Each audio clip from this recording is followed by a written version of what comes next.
Welcome to the first episode of Hot Seat News Wisdom. I'm your host, Maurice Ndole. And today we are very lucky to have three distinguished Kenyan doctors based in the US and from different fields of studies as our guests. I will introduce them, ladies first. Please welcome Dr. Daphne Kanearu. Dr. Kanearu is a family medicine physician, and she's very passionate about prevention, treatment, and reversal of chronic diseases through lifestyle changes. Currently, she's pursuing a certification in lifestyle medicine. And she's also the director of a qualified health center in Lemoore, California. Dr. Ivy Mulinge is a general pediatrician working in an outpatient clinic in Central California. And finally, Dr. Victor B. Dr. B is an assistant professor in bioinformatics at Mississippi with a background in cancer biology and virology and with vast experience in molecular biology. So let's start with Daphne. How did you choose to become a doctor? You know, this actually started many years ago. I grew up with my grandma, and I grew up in Kenya, and when we used to go to the hospital, she used to say, of course, there were a lot of nurses who were wearing white. So and they come, take care of us. So she used to say, I want you to become like one of those, So yeah. I kind of started, having interest in medicine. And then in high school, they would bring different professionals to come talk to us, especially towards the end of high school. So when the doctor came and talked to us, I was like, wow, that's what I want to do. That's what I want to be. And then I finished high school from Kenya. In fact, I had some challenges because after high school, I had filled out, those applications for medical school, but they told me, you didn't qualify. And I couldn't pay for self-sponsored, so I couldn't really go to medical school in Kenya. But while I was waiting, I got admitted to do nursing. So Bachelor of Science nursing was new in Kenya. So I applied. They chose, at home, you go default. So if you didn't qualify for medicine, they gave me an admission for nursing. So I went to school. I was crying, everything. When I would look at medical students, I'll start crying. I'm like, why am I not in medical school? All that. But then my uncle was already here. He told me apply for the green card. So that's how I ended up coming, because I got the green card. And one thing I said when I got the green card is I will go become a doctor in America. Oh, and then before that, I actually read Ben Carson's books with my grandma. So this is how important, it was. My grandma bought me these books when I was in elementary school, and I read the books and I said, I want to go to Johns Hopkins. I want to become, a neurosurgeon at the moment, because when you read and you have a motto, you just want to become everything like them. Yeah. So I can say that really played a big part in me. And thank God when I came here, it wasn't easy either. Because when I got here, everybody was like, you're going to do something quick. That's something that earns you money quick. So nursing was, the option for a lot of people at the time. Yes. And I remember, getting a lot of kind of pushback. Why do you want to go to medical school? From even my own family and friends. But I was really determined. So I went to medical school, and not medical school, but I went to college and I did pre-med.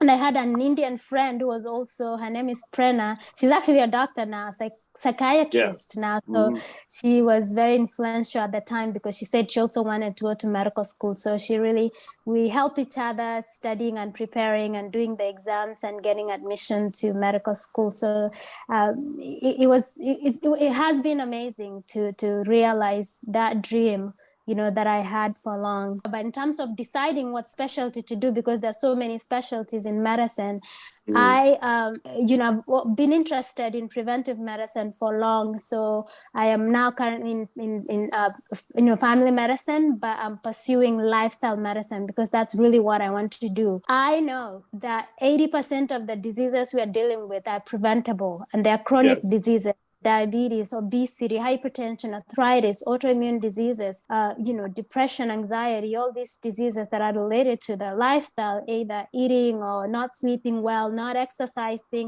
drinking alcohol, smoking cigarettes, a lot of stress, and not having a social connection. Really, we have a lot of diseases coming from that, and that's my interest, and that's what I'm pursuing currently. Excellent. Thank you so much, Dr. Kanyaru. Okay, let's go to Dr. B. So you're a virologist. Before COVID, very few people had heard of virology. Okay, can you explain to us what is a virologist, and then talk to us a little bit how you became a virologist? Okay, so thank you, Maurice. So a virologist, these are scientists who tend to study viruses, get to understand the viral evolution, and then how the viruses infect various organisms, humans, plants, animals, bacteria, and fungi. Yeah. So it's pretty wide spectrum, not just the mammals. So my journey to be a virologist is quite non-traditional because I had this passion in science early on, especially in high school. So I had pretty good mentorship in my village school. And during that time, I was the laboratory captain. And I did that for the entirety of my schooling year in high school, 4 years. So during where did you go to high school?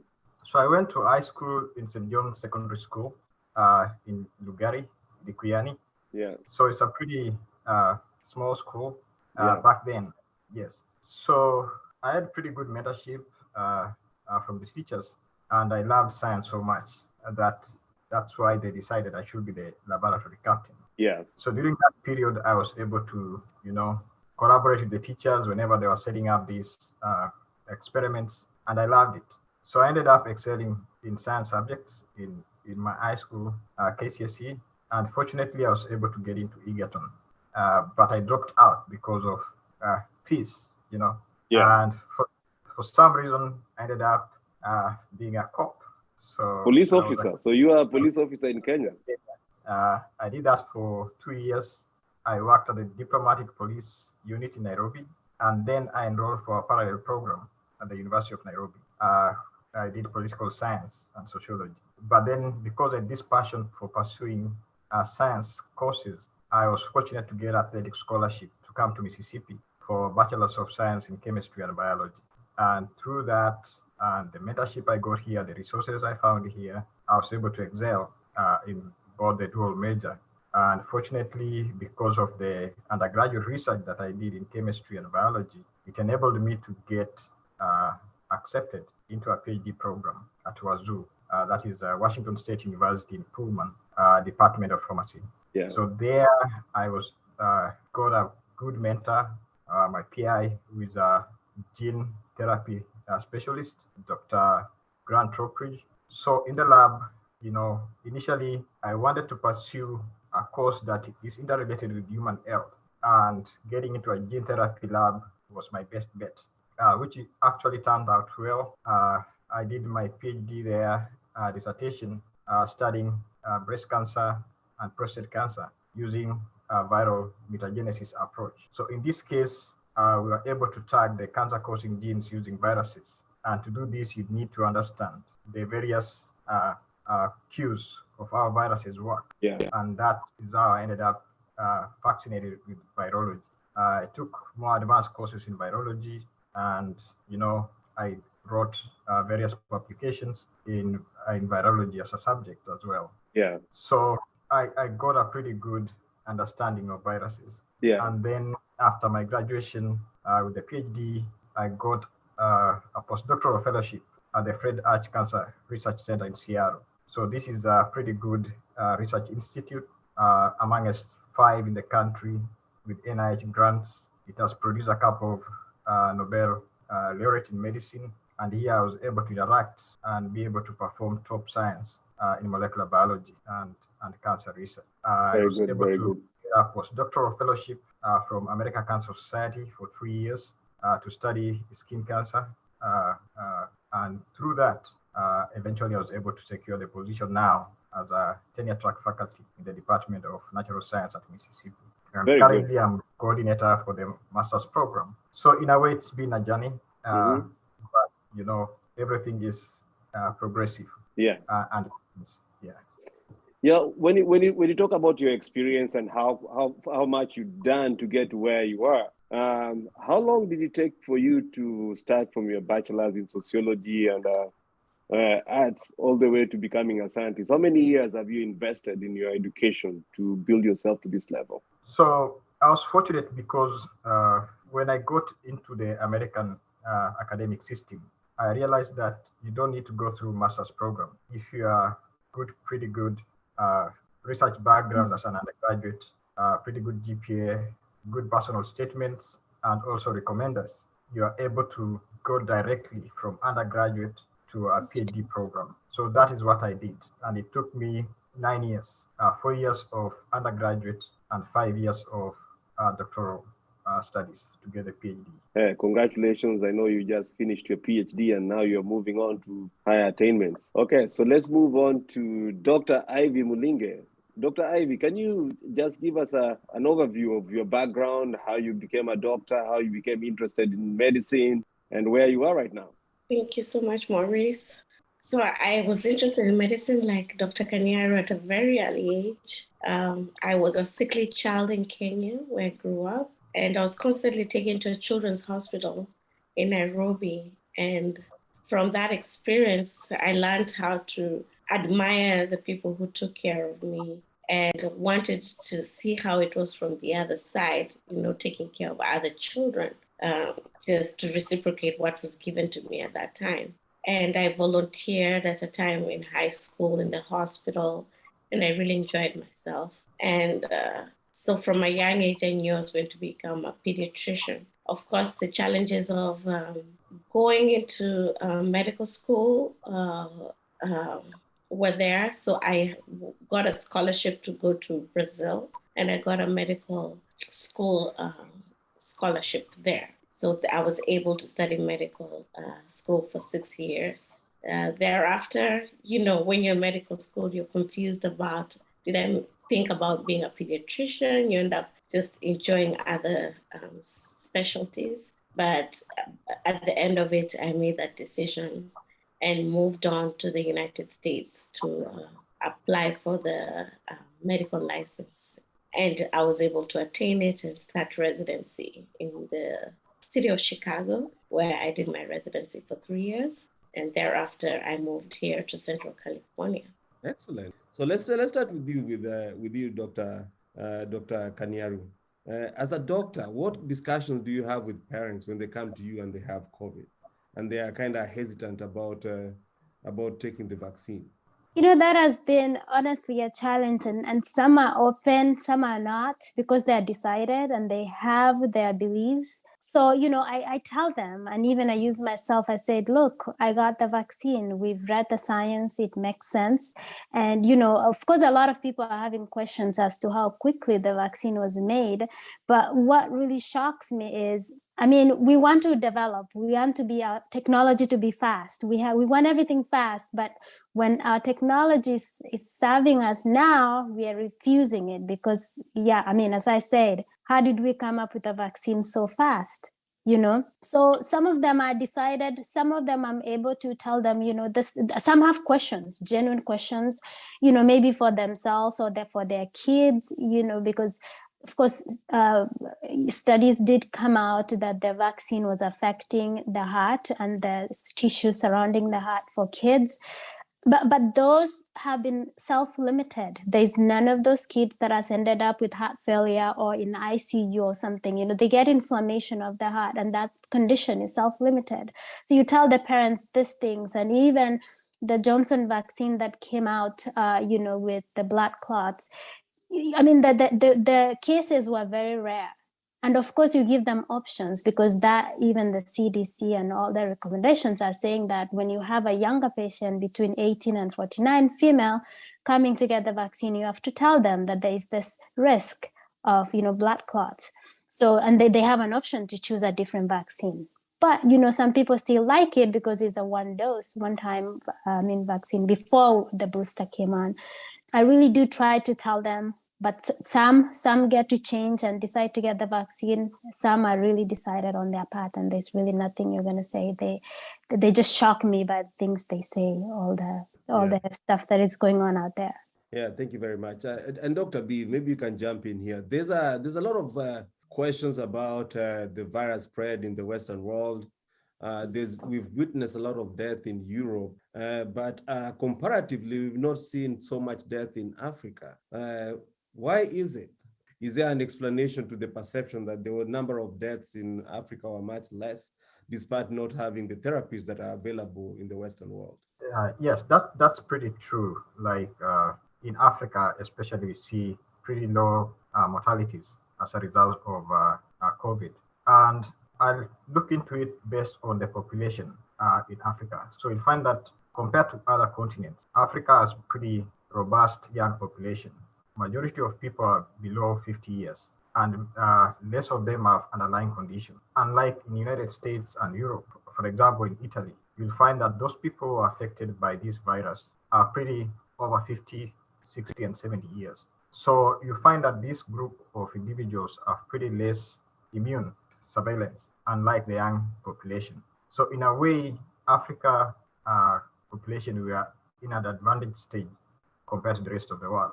And also you find that other issues such as other infections, for example, that affected the individuals back home, you can find that, for example, once you have a kid grows, you can go out, play, get injured, it get exposed to certain conditions and it develop like an immune to fight that. So because of that, I tend to think that it ended up giving us a fighting chance against the rest of the world. So in a way, it is the population. It's a younger population with less underlying conditions that are able to enable us sustain and fight this condition. Yeah, thank you very much. So the next question is for you, Dr. Ivy. For kids who cannot be vaccinated, I mean, of course, there's some parents who don't want their kids to be vaccinated at all, but there are some parents who maybe their kids have all these diseases, sickly children and stuff like that. They worry about the health of their kids with the COVID flying around. So what advice do you give them to protect their kids from COVID? And how do you carry out that kind of conversation? First of all, it's incredible how, as medical professionals, how the parents or our patients really trust what we say. So we have a big influence on the decision making. Several times I've gone into a room when a patient has declined a vaccine or a parent, and from the people who have seen them prior to myself. And when I go in there, give them the information that I know about that vaccine, they do change their minds. It's a very high rate of trust. So I do not take that lightly, and I use that to save lives, basically, because I do not know which child will end up not having a vaccine or end up being very sick or end up having COVID, or the complication that is most common in children, which is called the multisystem inflammatory syndrome in children, otherwise known as MISC. Therefore, most of the children who are eligible from 5 and above, I recommend, of course, they get vaccinated. Those ones who are not eligible are the ones who are below that. So those ones are the ones that go through all the preventative measures with their parents. They would, of course, have to take the mitigation measures, which are through the public health, by making sure they're wearing masks, especially if they're indoors, in crowds, in schools, sanitizing, hand washing, staying far apart from other people when they're in public places. Because parents want the best for their children, and they just need the right information from the right source. Unfortunately, we don't have vaccines for these younger children, but we do have vaccines for a big population of children. And the ones who are immunocompromised can even get the vaccines. And it's good news to hear that lately they have recommended the booster vaccine for those above the age of 12. But do you think that speaking of having a booster, gives it like a temporary feel. Why can't they just say that, okay, for you to be fully vaccinated now is 3 doses instead of saying a booster? Don't you get the feeling like using the word booster gives it like a temporary optional feeling? Maybe it's just semantics here. What do you think? So I think the reason why they use the word booster is to take into account those who have already taken the vaccine. Yeah. And it's a pretty wide population of people, or number of people who have taken both the first and second dose. So in a way, I think to encourage those who have already taken the vaccine is to use the name booster. Yeah.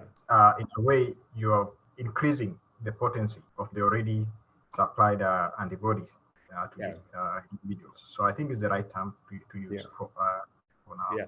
Okay. Well, I do think though that for some people it doesn't work well because they feel like it's optional. Yeah. and so it's like, oh yeah, I don't want to be boosted. Yeah, you want to be boosted. So that's the feeling I get too. I mean, as a communicator, I mean, my job is to look at how words impact people. So when you give people an option, then you cannot compel them to do it. So yeah. And I think also because the studies are ongoing because I don't think that we are sure that we're gonna need more doses. Is it like once a year, every 6 months? It's just a moving target, and that's why people need to understand that yes, we don't know the information, but again, I understand that the language use is really not helping some people. They don't want any more shots, right? Yeah. I mean, for me it was easy. I didn't mind it at all. Okay. The third shot did not even, I didn't even feel as if I got boosted. I was like, are you done? It was very easy. Okay, so back to you, Dr. Kanyaru. Looking at the Omicron virus, do you think the CDC guidelines are a little bit confusing? Can you explain some of these guidelines? Because now, before it was you need to be out for 10 days if you are infected or you're exposed. Now it's 5 days. So are you familiar with the guidelines, and can you explain the changes behind these guidelines? Well, I just actually this past week we were discussing at work because now it's 5 days, but obviously depending on how you feel on that day 5, are you still having symptoms? Are the symptoms resolving? So maybe Dr. B will help us, with the, I guess the virology of all this, like what is this that we are talking about? Because how long are you infectious for? Because they're saying 2 days before you start to show symptoms, you are infectious. And is it 7 days? I guess we are now looking at 7 days, because if it's 2 days prior and then 5 days after you show symptoms, so we are then seeing that your transmission is decreasing after 7 days. That's why we are saying 5 days. Though Kings County, our county hasn't adopted those guidelines yet, because I told you earlier on that I have COVID. So I've been given 10 days, though I'm feeling well, like, okay, today's day, I use myself as an example. Today, I started with symptoms on Wednesday. So Wednesday, Thursday, Friday, Saturday, Sunday. So it's day 5 today. And I feel like, given everything, I feel okay, but probably not okay. Like I want to go back to work tomorrow. You understand what I mean? But I don't feel like my disease is getting worse.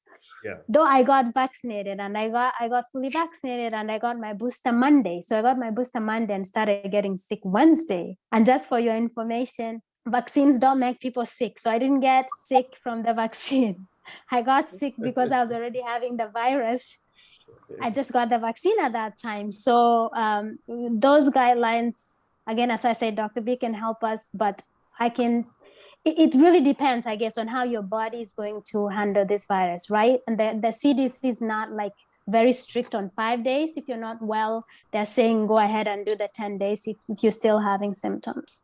Yeah, Dr. B, jump in there. You've been involved. Yeah, so I tend to think that the 5 days is pretty soon to me, on my own independent perception of that, because if you can be asymptomatic but infectious, and 5 days, the last 2 days during the 7-day period. There are research that shows that within those 2 days, there's people or individuals who are still infectious. So to me, I tend to think that for people who are observing the CDC guidelines, the 5 days, if you happen to have like diminished symptoms, I'd advise that you still keep your social distance, wear the mask, and sanitize so that you protect other individuals that you are going to get in contact with. But in a way, I tend to think the CDC guideline is pretty, it brings up mixed interpretation of how long one should stay in quarantine. Is it 5 days, 7 days, or 14 days?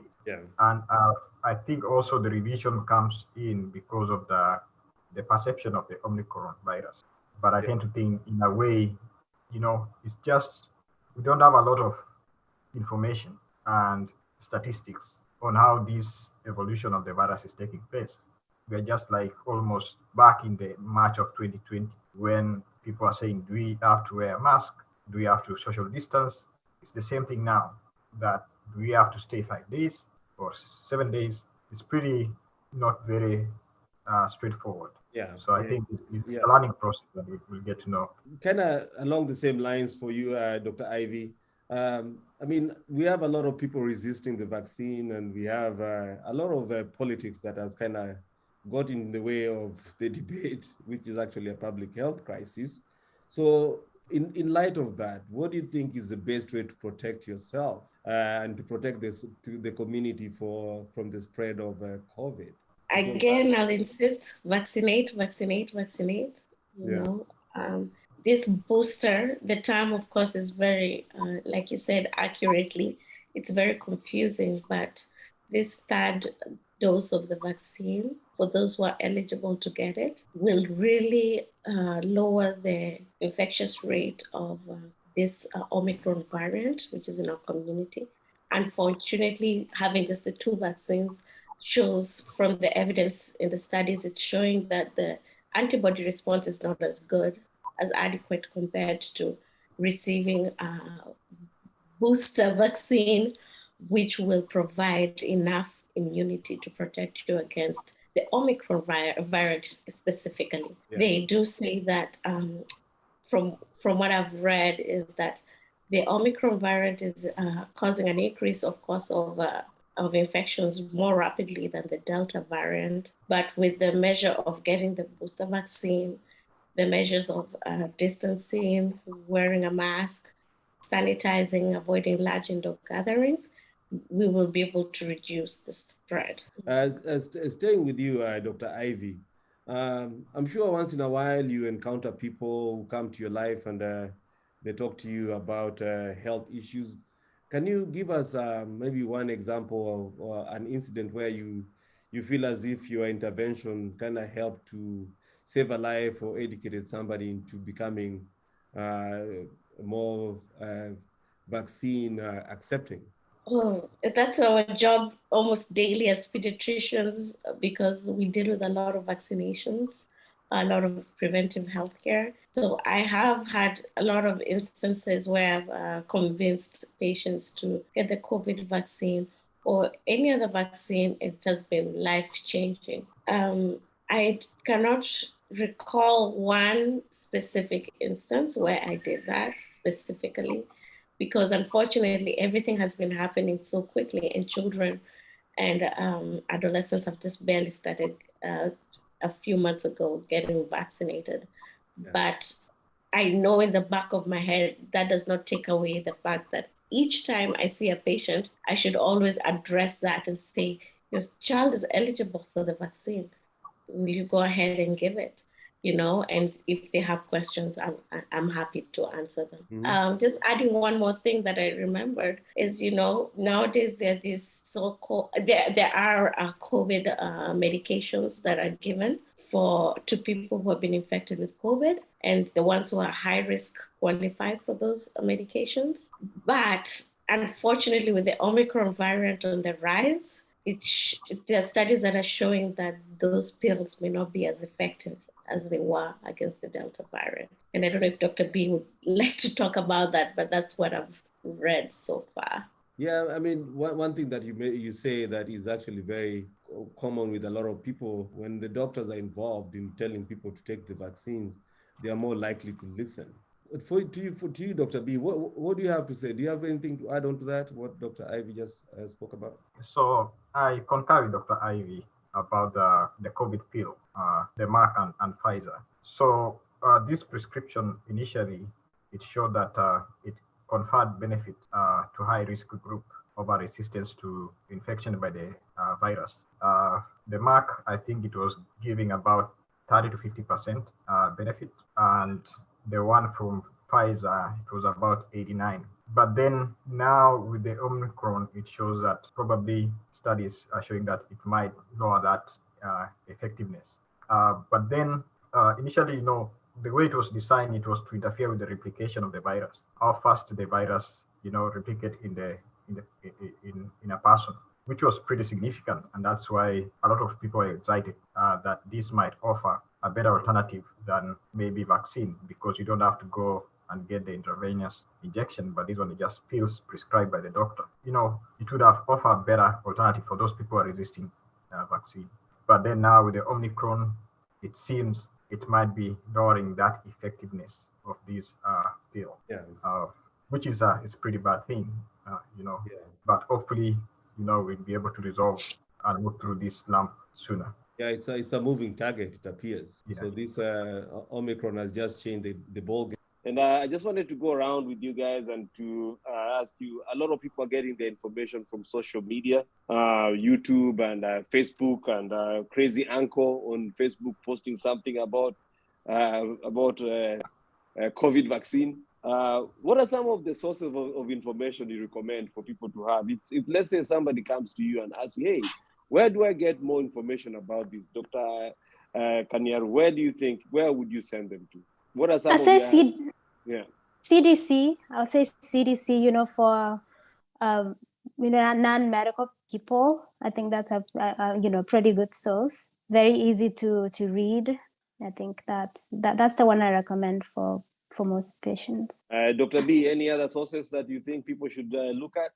I think CDC stands out as the best option out there, as well as you can get into the NIH website if you can. I think their publication, and if you are able to read, you can search articles in Science and Nature and other peer-reviewed journals that might provide you with adequate information about the COVID-19. So I encourage individuals or people to try and get information from peer-reviewed sources rather than the social media, because those ones are not filtered, they are not reviewed.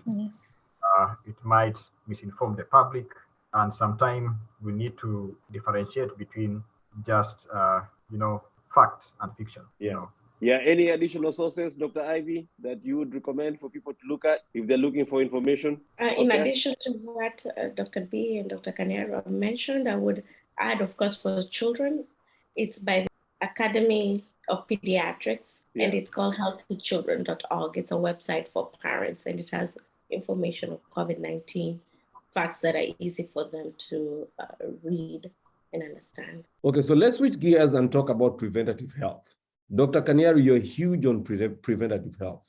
Can you please talk to us about why it's important to optimize our health through lifestyle changes? I think it's really important for me to say it here because, as I said, I'm big on prevention, and we have already talked about, masking and social distancing and everything, but I really want to emphasize on optimizing our health.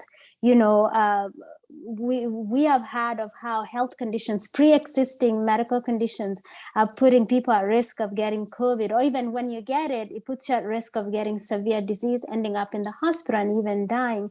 So I just wanted to tell, our people that you need to optimize your health. If you have, obesity is up there, your BMI is high, you're up there in terms of risk for COVID and severe COVID. If you have diabetes, hypertension, heart disease, and all these other chronic diseases. So I want to make sure that they are managed well. And, this it won't be enough time today for me to tell you everything I wanted to say, maybe in a future, video. But you want to make sure that you're eating foods. There are many components of keeping yourself healthy. Make sure that you're eating foods that promote health. And we know those as plant foods. I want to emphasize that, please eat your vegetables, eat your fruits, eat your whole grains and legumes, beans, lentils. People don't like to eat this kind of foods, but these are the foods that have phytochemicals and antioxidants and complex carbohydrates and protein that really help, in terms of like giving your body really a boost, boosting your immune system. That way you can be able to fight these diseases. It's, when you look at our standard American diet, where we're consuming a lot of processed foods with sugars and animal fat, a lot of animal food, this is not ideal for our body. And it creates a lot of inflammation, a lot of fat. We start to store fat in places where it shouldn't be. Makes it hard to manage diabetes when you're eating like this. So I just want to encourage each one of you that, try to have your food, eat 80 to 90% of your food as plants and processed plants too, because talking about white rice, that's plants, but that's not healthy for you either. So we're talking about brown rice and millet and oats and quinoa, and we're talking beans, lentils that are minimally cooked. We don't want to be deep frying things and this kind. So we want to make sure you optimize your nutrition. Exercise, walking, even 30 minutes a day does a lot for us. We're looking at 150 minutes a week of moderate activity, which is even just walking. So you want to make sure you get outside, get sunlight. In fact, people don't realize how important sunlight is. It's not just your source of vitamin D. It also even helps your body to make antioxidants. So even if you're taking vitamin D because you're low in vitamin D, you need to get outside to get some sunlight exposure. Make sure you're sleeping well, 8 hours, 7 hours of sleep. And if it's kids, about 10 hours, make sure that you're getting sufficient sleep. Stress management, alcohol, all this excessive alcohol drinking has problems. And also smoking. If you're smoking cigarettes, these are all problems that are going to put your body at disadvantage and putting you at risk of getting these diseases. So maybe another time we'll go. Yeah. Mm-hmm. So you make a very good point. I did have the opportunity of attending one of your seminars where you talked about the importance of water. Can you just mention a little bit about the importance of drinking enough water? It's really important because all functions in your body is made of 70% water or so, and all your cells function well. Everything functions well when you keep your body hydrated. And on average, we say maybe like 8 glasses of water a day, but water intake really depends on your weight. So if, for example, you are, in North America, where we measure our weight in pounds, so you take that number, you divide by 2, and that's the amount of water in ounces you should be taking. That sounds like crazy, like complicated. So if you want 50 pounds, 75 ounces of water. So that's like those 16-ounce bottles, like maybe 5 of them, roughly. So you can do the math, but make sure that you're staying well hydrated. And, when we talk water intake, it's not just the water we drink, of course, it's also other liquids we are taking, soups and juices and stuff. But you don't also want to be drinking juices and soft drinks and stuff like that, because again, excess sugar, and even if juice is okay, even if it's 100% juice, it's still with no fiber. You want to eat food as natural as it is, and just drink water, because as I said, water is, is important. It's everywhere in your body, your brain. So just make sure to stay hydrated. Sometimes, in fact, what we perceive as hunger is thirst. And by the time you're thirsty, you're already dehydrated. And if you're going to the bathroom and your pee looks, dark yellow, you need to drink more water. And that will help, from your immune system, from excretion, like making sure you're getting all your, toxins from the body, preventing headache, weight loss. If you're drinking water, not drinking soft drinks and juices, obviously that helps you. And there are many, many other things that water does. Thank you very, very much.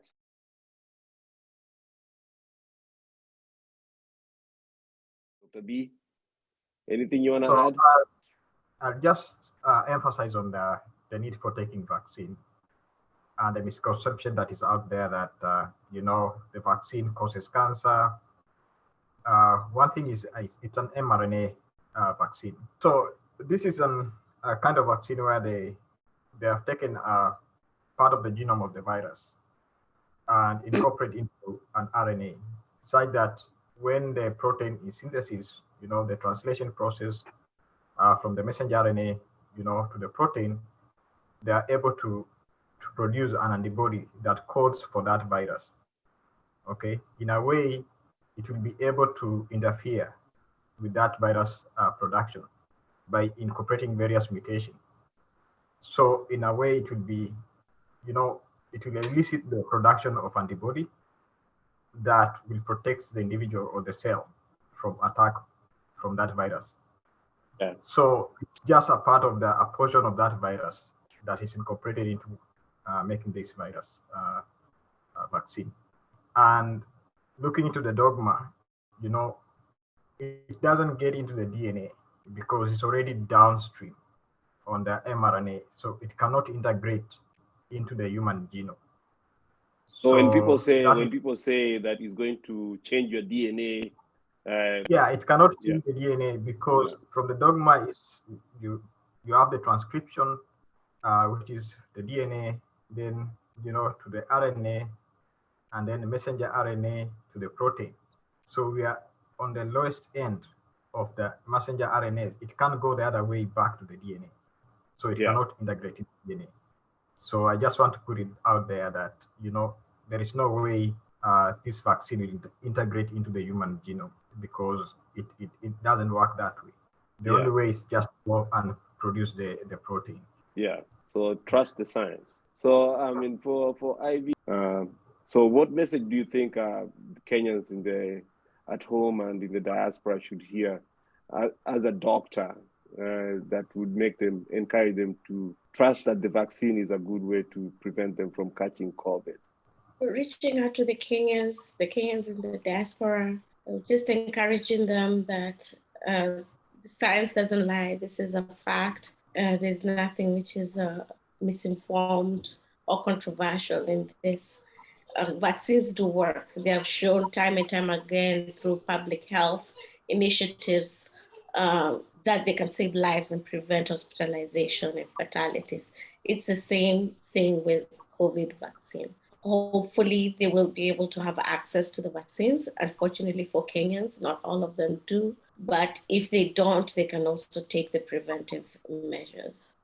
Yeah. And COVID, we're each other's brothers' keepers. So if we take the vaccine or we take preventive measures, we're indirectly saving somebody else, even if we're not afraid of being affected ourselves. On that note, I will end it there. Thank you very much for giving me an hour of your time, and Happy New Year.